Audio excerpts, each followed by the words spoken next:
வில்லிவாக்கம் சட்டமன்ற தொகுதி அனைத்து நிலை நிர்வாகிகள் ஆலோசனை கூட்டம் எங்களது மாவட்ட செயலாளர் ஆனந்த் அவர்கள் தலைமையில் நாங்கள் எல்லாம் கலந்து கொண்டிருக்கின்றோம். நீங்க எது கேட்கணும்னா கேளுங்க. மாநில கல்விக் கொள்கையை நேற்று திமுக வெளியிட்டிருக்காங்க. மாநில கல்விக் கொள்கையில ஆல் பாஸ் கொடுத்திருக்காங்க 8வது வரைக்கும் 11வது தேர்வு ரத்து பண்ணியிருக்காங்க. உங்களுடைய பார்வை என்ன? மத்திய கல்விக் கொள்கை 5 ஆண்டுகள் ஆகுது. இவங்க ஆட்சி 21 இந்த கல்விக் கொள்கையை ஆட்சி முடிகின்ற தருவாய் வரை வளர்த்திருக்காமல் முன்பே சொல்லியிருக்கலாம். மற்றபடி இந்த கல்விக் கொள்கையில நம்ம கிரிட்டிசைஸ் பண்ற மாதிரி எதுவும் இல்லை.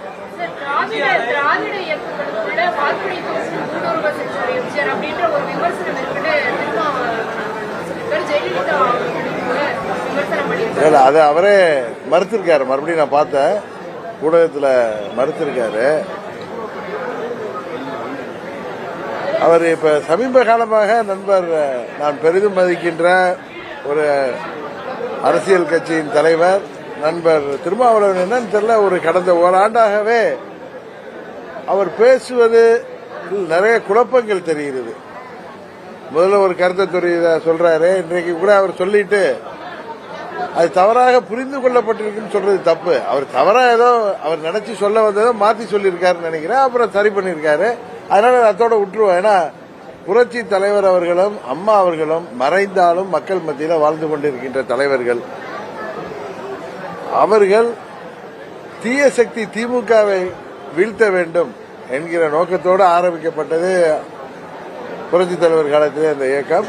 அவர் 15 ஆண்டுகள் அந்த பணியை செய்தார். அவர் மறைவுக்கு பிறகு அவரது அரசியல் வாரிசு அம்மா அவர்கள் 30 ஆண்டுகள் கடினமாக உழைத்து அந்த இயக்கம் பல்வேறு சாதனைகளை புரட்சித் தலைவர் வழியிலே செய்வதற்கு, திமுகவை வீழ்த்துவதற்கு இந்த இயக்கம் உருவாக்கப்பட்டு நடைமுறைப்படுத்தப்பட்டது.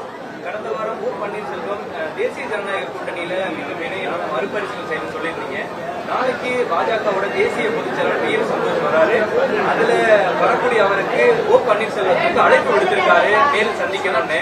இந்த சந்திப்பு நிகழுமா, எப்படி பாக்குறீங்க? இல்ல, நான் அன்றைக்கு உங்கள் மூலம் அன்றைக்கு தீரன் சின்னமலை நினைவு நாள் அன்னைக்கு அதற்கு முன்பு பலமுறை அண்ணன் பன்னீர்செல்வம் அவர்களை மீண்டும் கூட்டணி கொண்டு வர வேண்டும், அது பாரதிய ஜனதா கட்சியின் டெல்லி தலைவர்கள் அதை செய்ய வேண்டும் கேட்டிருந்தா, திரு சந்தோஷ் அவர்கள் அவரை சந்தித்து அவரை மீண்டும் கூட்டணிக்கு அழைத்து வந்தால் சந்தோஷம்தான். பாப்பா பொறுத்திருந்து வரணும் என்கிறது எங்களுடைய விருப்பம். உங்களோட பாஜக தரப்புல இருந்து ஏதோ பேசுறாங்களா? நீங்க சந்திக்கிறதுக்கு உண்டான வாய்ப்புகள் ஏதேனும்? யார? மற்ற கட்சி தலைவர்கள் அப்பப்போ போய் சந்திக்கிறாங்க. நான் கடந்த ஓராண்டாதான் தேசிய ஜனநாயக கூட்டணியில் இருக்கேன். தேவை ஏற்பட்டால் நான் அவசியம் அவர்களை சந்திப்பேன். இன்றைக்கு எடப்பாடி பழனிசாமி அதாவது பப்ளிசிட்டிக்காக நான் சந்திக்க விரும்புவதில்லை. தேவை ஏற்பட்டால் உறுதியாக சந்திப்பேன். எடப்பாடி பழனிசாமி இன்றைக்கு ஒரு கேள்வி வைக்கப்பட்டது. அடுத்து வரக்கூடிய இந்த தேர்தலுக்கு முன்பாக அதிமுக ஒன்றிணையுமா, சசிகலா அவர்களும் டிடிவி தினகரன் அவர்களும் ஒன்று சேர்க்கப்படுவார்களா அப்படின்னு கேட்டதுக்கு பழைய பதிலே தான் நான் இப்பயே சொல்றேன், இணைக்க மாட்டோம் அப்படின்னு சொல்றாரு. இல்ல, நீங்க தயவு செய்து ஒன்று புரிஞ்சுக்கணும். அம்மா மக்கள் முன்னேற்ற கழகம் ஆரம்பிக்கப்பட்டு 7 ஆண்டுகள் முடிந்து 8வது ஆண்டில் அடியெடுத்து வச்சிருக்கோம். நாங்க என்னைக்குமே பழனிசாமியோட மீண்டும் இணைங்கிற எண்ணமே எங்கள் யாருக்கும் கிடையாது. நீங்களா அந்த கல்விகளை கேட்டு அவர் அப்படி சொன்னார் இப்படி சொன்னார்னா அதற்கெல்லாம் நான் பொறுப்பல்ல. அம்மா மக்கள் முன்னேற்ற கழகம் எந்த நோக்கங்களுக்காக ஆரம்பிக்கப்பட்டதோ அதை அந்த இலக்கை அடையும் வரை எங்களது பயணம் ஓயாது.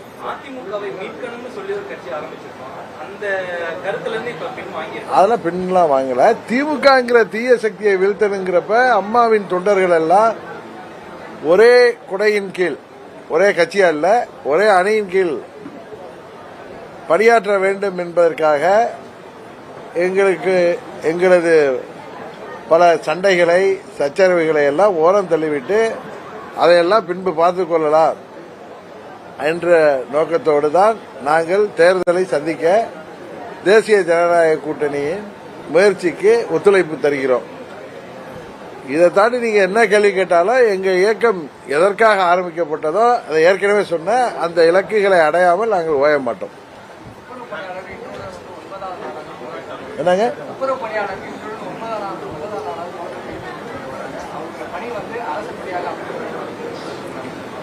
இல்ல, இந்த திமுக ஆட்சி திராவிட மாடல் ஆட்சின்னா விளம்பரப்படுத்திக்கிறாங்க. துப்புரவு பணியாளர்கள், மாற்றுத்திறனாளிகள், அரசு ஊழியர்கள், ஆசிரியர்கள், போக்குவரத்து தொழிலாளர்கள், பொறியாளர்கள், மருத்துவர்கள், செவிலியர்கள், விவசாயிகள், நெசவாளர்கள் என அனைத்து தரப்பு மக்களுமே ரோட்டுக்கு வந்து போராடுற நிலைமையில தான் இந்த ஆட்சி இருக்கு. கிட்டத்தட்ட 4 ஆண்டுகள் நிறைவு செய்ய போகிறார்கள். உறுதியாக இதுவரை தமிழ்நாட்டில் சுதந்திரத்துக்கு பிறகு வந்த ஆட்சிகளிலே மிகவும் மோசமான ஆட்சியாக, சட்டம் ஒழுங்கு மிகவும் கெட்டு போயிருக்கின்ற ஆட்சியாக, யாருடைய உயிருக்கும் பாதுகாப்பு இல்லாத ஆட்சியாக, எங்கு பார்த்தாலும் போதை மருந்து புழக்கம் பரவி கிடக்கின்ற ஆட்சியாக, கூலிப்படைகள் பெருகி 5000த்திற்கும் 10,000த்திற்கும் கொலை செய்கின்ற நிலைமை உருவாகி, விண்ணை முட்டுகின்ற விலைவாசியை கட்டுப்படுத்த வழி இல்லாத ஒரு ஆட்சியாக இந்த ஆட்சி செயல்பட்டுக் கொண்டிருக்கிறது. உறுதியாக 26 சட்டமன்ற பொதுத் தேர்தலில் அந்த ஆட்சி வீழ்த்தப்படும் என்பதுதான் உண்மை. போலி வாக்காளர்களோட வைத்துக் கொண்டுதான் பாஜக மீண்டும் ஆட்சி அமைச்சிருக்கு ராகுல் காந்தி பல தலைவர்கள் இப்ப சொல்லிட்டே இருக்கிறாங்க. இந்த கருத்தை நீங்க எப்படி பாக்குறீங்க? அதாவது எங்கேயுமே தோத்து போனா அந்த கட்சிகள் சொல்கின்ற வழக்கமான கோஷம் தான் இது. ஒரு ஆதாரப்பூர்வமா ஒரு வாக்காளர் விவரங்களோடு பிபிடியில இல்ல, அது அவர் சொல்ற கட்சி தான் செஞ்சிருக்கணும்னு அவசியம் இல்லை. யார் வேணாலும் செஞ்சிருக்கலாம். எல்லா ஊர்லயும் தான் இருக்கு. இங்கேயுமே 2003 சைதாப்பேட்டை பை எலெக்ஷன் அப்ப நிறைய போலி வாக்காளர்கள், அதாவது மற்ற தொகுதியில் இருக்கிறவங்க கிட்டத்தட்ட 25-30,000 வாக்காளர்கள் சைதாப்பேட்டை தொகுதியில் வாக்காளர்களாக அவர்கள் இருந்தாங்க. அவர்களுக்கு 2 இடத்துல வாக்காளர் அட்டை இருந்தது. அதையெல்லாம் கண்டுபிடித்து அதையெல்லாம் அன்றைக்கு அவர்கள் எல்லாம் ஓட்டு போட விடாமல் அன்றைக்கு தேர்தல் ஆணையம் மூலம் தடுத்து நிறுத்தினோம். அதனால இது எப்பொழுதும் இங்க இருக்கு. அதுல திமுக எக்ஸ்பர்ட். குறிப்பா சென்னையில அவங்க பல இடங்கள்ல இந்த மோசடிகளை செய்திருந்தார்கள், தொடர்ந்து செய்து வருகிறார்கள். வட மாநிலத்தவர்கள் தமிழகத்தில் வாக்களிப்பதற்குண்டான முயற்சியில் இருக்கிறாங்க. தமிழகத்தில் பல கட்சிகள் எதிர்ப்பு தெரிவிக்கிறாங்க. இல்ல, அது எனக்கு எப்படி, இந்தியாங்கிறது ஒரே தேசம். இப்ப தமிழர்கள் இந்தியா முழுவதும் வாழ்கிறார்கள். பல மாநிலங்களில் போய் அவங்க பல ஆண்டுகளாக செட்டில் ஆயிருக்காங்க. அங்கே அவர்களுக்கு ரேஷன் கார்டு இருக்கு, அங்கேயே தங்கியிருக்காங்க. சொந்த வீடுகளோ வாடகை வீட்டிலே தங்கி பல தலைமுறைகளாக வாழ்கிறார்கள். அவர்களுக்கெல்லாம் வாக்குரிமை இருக்கு. அதுபோல மற்ற மாநிலங்கள்ல, குறிப்பா Bihar, UP, north east states, West Bengal, இதெல்லாம் நிறைய பேர் நம்ம மாநிலத்தில் இங்க வேலைக்காக வந்திருக்கிறாங்க. நிறைய பேர் இங்க தங்கியிருக்காங்க. அவங்களுக்கு ரேஷன் கார்டெல்லாம் கொடுத்திருக்கோம். அவர்கள் அங்கு வாக்குரிமை இல்லாத பட்சத்தில் இங்க வாக்குரிமை பெறுவதில் அதுல என்ன தவறு இருக்கிறதுன்னு எனக்கு தெரியவில்லை. அது எப்படிங்க, ஒவ்வொரு இந்தியாங்கிறது ஒரே நாடு. இதுல நீங்க இங்க தமிழ்நாட்டுக்குள்ள ஃபென்சிங் போட்டு யாரும் வர முடியாதுன்னு விசா சிஸ்டம் வைக்க முடியுமா, பாஸ்போர்ட் வைக்க முடியுமா? இதெல்லாம் பேசுவதுங்கிறது எனக்கு என்னமோ இது சரியாக தெரியவில்லை. ஓ பன்னீர்செல்வம் அவர்கள் ஸ்டாலின் அவர்களை சந்தித்த பிறகாக அதிமுக பேச்சாளர்கள் உங்களை பாராட்டுறாங்க. டிடிவி தினகரன் அவர்கள் என்னதான் கட்சி தொடங்கி இருந்தாலும் இதுவரைக்கும் திமுக ஆதரவான ஒரு ஸ்டாண்ட் எடுக்கல, ஆனா இன்னைக்கு ஓபிஎஸ் எடுத்திருக்காரு, அந்த விமர்சனத்தை வைக்கிறாங்க. நீங்க ஏற்கனவே காலம் கணிந்து வருகிறதுன்னு சொன்னீங்க ஒரு பிரஸ் மீட்ல. அந்த காலம் கணிந்து வருகிறதா? என்ன காலம் வருது? எடப்பாடி பழனிசாமி அம்மா மக்கள் முன்னேற்ற கழகத்தை சொல்லக்கூடிய அந்த காலம் வரும் அப்படின்னு சொன்னீங்க. அப்படிலாம் நாங்க சொல்லவே இல்லை. நீங்க நான் சொன்னதை தப்பா புரிஞ்சிட்டு இருக்கீங்க. உரிய நேரம் வரும். அந்த நேரத்தில் நேரம் எல்லாம் பை சொல்லாது, காலம் பை சொல்லாது, நானே பை சொல்வேன். டிசம்பர் வரை பொறுத்திருங்கள் அப்படின்னு தான் சொன்னேனே தவிர, நீங்களா ஏதாவது முடிச்சு போடுறீங்க. இன்னும் சில பேர் டிபேட்ல அதிமுக சேர்ந்தவர்கள் கூட எனது நிலைப்பாட நான் அன்றைக்கு உங்களுக்கு கொடுத்த, இவர் தான் கேள்வியை கேட்டார். அன்றைக்கு மறைந்த சுதந்திர போராட்ட வீரர் தீரன் சின்னமலை நினைவு நாள் அன்னைக்கு நான் கிளியரா சொல்லியிருந்தேன், உங்க மனதில் எல்லாம் வேற ஏதாவது கேள்வி இருந்தால் அதை துடைத்து எறிந்து விடுங்கள். மற்றவர்கள் எல்லாம் அரசியலுக்காக அம்மாவிடம் வந்தவர்கள். நான் அம்மாவால் அரசியலுக்கு வந்தவன். அம்மா அவர்கள் மறைந்தாலும் அவரது புகழுக்கும் பெயருக்கும் களங்கம் ஏற்படுகின்ற விதத்தில் நான் என்றைக்கும் நடந்து கொள்ள மாட்டேன் என்று சொன்னேன். அந்த பதில சில பேர் புரியாம தற்கூரித்தனமா டிபேட்டுங்கிற பேரில் ஏதோ பேசுறாங்க. அதை இந்த நெறியாளர்களும் அதை சிரித்துக் கொண்டு நெறி தவறி அதை ஏற்றுக்கொண்டிருக்கிறார்கள். இதையெல்லாம் பார்த்து சிரிப்பு தான் வருது. இதெல்லாம் நேரம் அவர்களுக்கு வியாபாரமாக வேண்டும் என்பதற்காக அடுத்தவர்களை இப்படி இழிவாக அவர்களாகவே அவர்கள் பேசுவது அவர்களுடைய தரத்தை தான் காட்டுகிறதே தவிர என்றைக்கும் அம்மா மக்கள் முன்னேற்ற கழகம் யாருக்காகவும் யாரிடமும் எந்தவித சமரசம் செய்து கொள்ள மாட்டோம். நாங்கள் 2019 தேர்தலாக இருக்கட்டும் 21, 24 நாங்கள் பின்னடைவை சந்தித்தாலும் இது லட்சோப லட்சம் உண்மையான தொண்டர்களால் உருவாக்கப்பட்டு வழிநடத்தப்படுகின்ற இயக்கம். ஆட்சி அதிகாரம் இருந்த பொழுதே அதையெல்லாம் தூக்கி எறிந்துவிட்டு என்னோடு வந்து பயணிப்பவர்கள். அதனால யாரோ ஒரு சிலர் விலை போகலாம். அதற்காக இந்த இயக்கம் என்றைக்கும் சோர்ந்து விடாது. நாங்கள் சரியான பாதையில தேர்ந்தெடுத்து செல்கிறோம். காலம் வரும், எங்களது இலக்குகளை நாங்கள் அடைவோம். சார், 2026 சட்டமன்ற தேர்தலுக்கான தேர்தல் பரப்புரையை பல்வேறு கட்சிகள் முன்னெடுத்தாங்க. அமமுக சார்பா எப்போது முன்னெடுக்க போறீங்க? எந்த கருத்தை மையப்படுத்தி நீங்க சுற்றுப்பயணம் போக போறீங்க? கொஞ்சம் வெயிட் பண்ணுங்க சார். மற்றவங்க ஆரம்பிச்சுட்டாங்கிறதுக்காக நாங்களும் ஆரம்பிக்கணும் உடனே இப்பங்கிற அவசியம்லாம் எதுவும் கிடையாது. எங்களுக்கு தெரியும் எப்ப தேர்தலில் பரப்புரை ஆரம்பிக்கணும்னு. இப்பொழுது நாங்கள் தமிழ்நாடு முழுவதும் இன்றைக்கு எப்படி வில்லிவாக்கம் தொகுதியில் இங்க உள்ள வட்ட நிர்வாகியிலிருந்து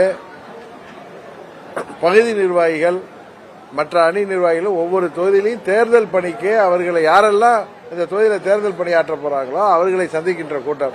இதுபோல தமிழ்நாடு நாங்கள் நடத்தி கொண்டு வருகிறோம். இது முடிந்த பிறகு உரிய நேரத்தில் உரியவற்றை நாங்கள் செய்வோம். போட்டியிடுவேன், ஆனா எங்க முடிவு செய்யறேன். இல்ல, நான் எந்த தொகுதின்னு உண்மையாவே முடிவு செய்யறேன்.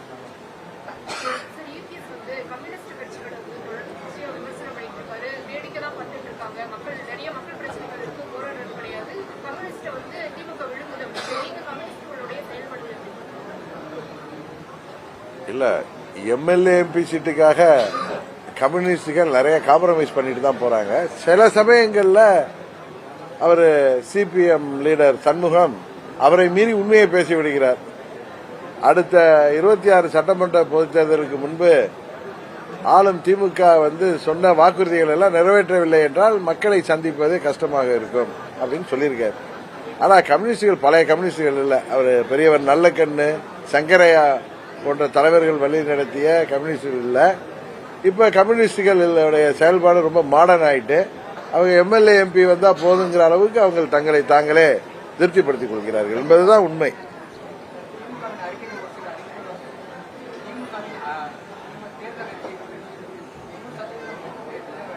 திமுக தேர்தல் அறிக்கையில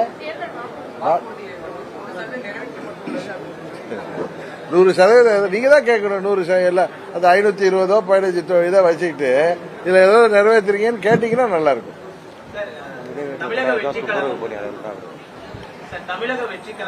இல்ல, அதாவது இன்றைக்கு யாரெல்லாம் போராடுறார்கள், அரசு ஊழியர்கள், ஆசிரியர்கள், பகுதி நேர ஆசிரியர்கள், போக்குவரத்து தொழிலாளர்கள், இப்ப போராடிட்டு இருக்காங்களே துப்புரவு தொழிலாளர்கள் முதற்கொண்டு எல்லாமே தேர்தலுக்கு முன்பு அவர்களுக்கு சொன்னப்பட்ட வாக்குறுதிகளை நிறைவேற்ற வேண்டும் என்று சொல்லிதான் போராடி கொண்டிருக்கிறார்.